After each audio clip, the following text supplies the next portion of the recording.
So, ito yung ano nila, yung Soul Promise Ring. So, ito yung perfume nila at ito yung ginagamit ko ngayon. So, ayan. So, hindi ko siya ginagamit. Ito yung perfume na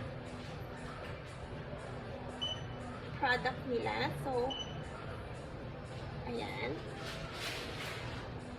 So, ito po yung para sa, ito yung tester niya at ito ay yung scent niya, syempre, try natin.